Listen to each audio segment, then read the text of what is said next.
ಓಂ ಗುರುಭ್ಯೋ ನಮಃ. ಹರಿ ಓಂ ಹರಿ. ನಮಸ್ತೆ ನನ್ನ ಪ್ರೀತಿಯ ವೀಕ್ಷಕರೇ, ನಾನು ನಿಮ್ಮ ಡಾಕ್ಟರ್ ಪಂಡಿತ್ ಶ್ರೀ ಸಿದ್ಧಾಂತ ಅರುಣ್ ಶರ್ಮಾ ಗುರುಜಿ.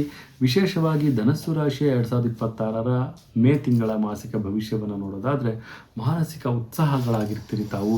ಈ ಒಂದು ಮಾಸದಲ್ಲಿ ಉನ್ನತವಾದಂಥ ಕಾರ್ಯಗಳನ್ನು ತಾವು ಮಾಡಲಿಕ್ಕೆ ಉತ್ತಮವಾದಂಥ ಬೆಲೆಗಳನ್ನು ತಾವು ತೆಗೆದುಕೊಳ್ತಾ ಹೋಗ್ತಾ ಇರ್ತೀರಿ. ಬಟ್ಟೆ ವ್ಯಾಪಾರಿಗಳಿಗೆ ಲಾಭವಿದೆ ಮತ್ತು ಶೈಕ್ಷಣಿಕ ಜೀವನದಲ್ಲಿ ಉತ್ತಮವಾದಂಥ ಬೆಳವಣಿಗೆ, ಶಿಕ್ಷಕರಿಗೆ ಮತ್ತು ಶೈಕ್ಷಣಿಕವಾದಂತಹ ವ್ಯಾಪಾರವನ್ನು ಮಾಡ್ತಿರೋರಿಗೆ ಉತ್ತಮವಾದಂಥ ಲಾಭಗಳು ಸಹಿತ ಕಂಡು ಬರ್ತಾ ಇದೆ.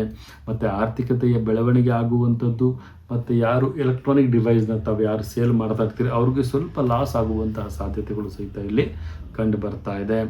ಮೀನುಗಾರರಿಗೆ ಉತ್ತಮವಾದಂಥ ಲಾಭ ಮತ್ತು ವಿಶೇಷವಾಗಿ ಅವಿವಾಹಿತರಿಗೆ ವಿವಾಹದ ಒಂದು ವಿಶೇಷವಾದಂಥ ಬೆಳವಣಿಗೆ ಆಗುವಂಥದ್ದು ಧನುಸ್ಸು ರಾಶಿಯವರಿಗೆ. ಮತ್ತು ವಿಶೇಷವಾಗಿ ಸಾಲವನ್ನು ಪಡೀತೀರಿ, ಸಾಲವನ್ನು ಮರುಪಾವತಿಯನ್ನು ಸಹಿತ ತಾವಿಲ್ಲಿ ಮಾಡ್ತೀರಿ.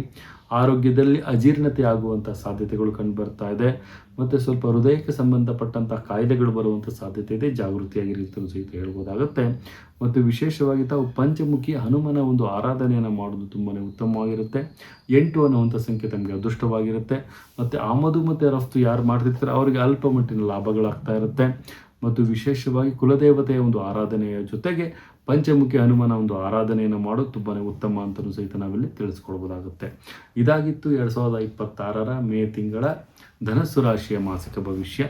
ಇದೇ ರೀತಿ ನಮ್ಮ ಚಾನಲ್ನ ಲೈಕ್ ಮಾಡಿ, ಶೇರ್ ಮಾಡಿ, ಕಮೆಂಟ್ ಮಾಡಿ, ಪ್ರತಿಯೊಂದು ವಿಚಾರಗಳನ್ನು ಬೆಲ್ಲೈಕಾನ್ ಒತ್ತೋದ್ರ ಮುಖಾಂತರವಾಗಿ ತಮ್ಮ ಮೊಬೈಲ್ ನೋಟಿಫಿಕೇಷನ್ಗೆ ಪಡ್ಕೊಳ್ಬೋದು ಅಂತ ಹೇಳ್ತಾ, ನನ್ನ ತಾಯಿ ಜಗನ್ಮಾತೆ ಶ್ರೀ ಕೊಲ್ಲೂರು ಮೂಕಾಂಬಿಕಾ ದೇವಿ ಪ್ರತಿಯೊಬ್ಬರಿಗೂ ಸಹಿತ ನನ್ನ ವೀಕ್ಷಕ ಬಂಧುಗಳಿಗೆ ಆರೋಗ್ಯ, ಆಯಸ್ಸು, ಸಂಪತ್ತು ಕೊಟ್ಟು ಕಾಪಾಡಲಿ ಅಂತ ಹೇಳ್ತಾ, ಸರ್ವೇ ಜನ ಸುಖಿನೋ ಭವಂತು, ಸರ್ವ ಮಂಗಳಾನಿ ಭವಂತು.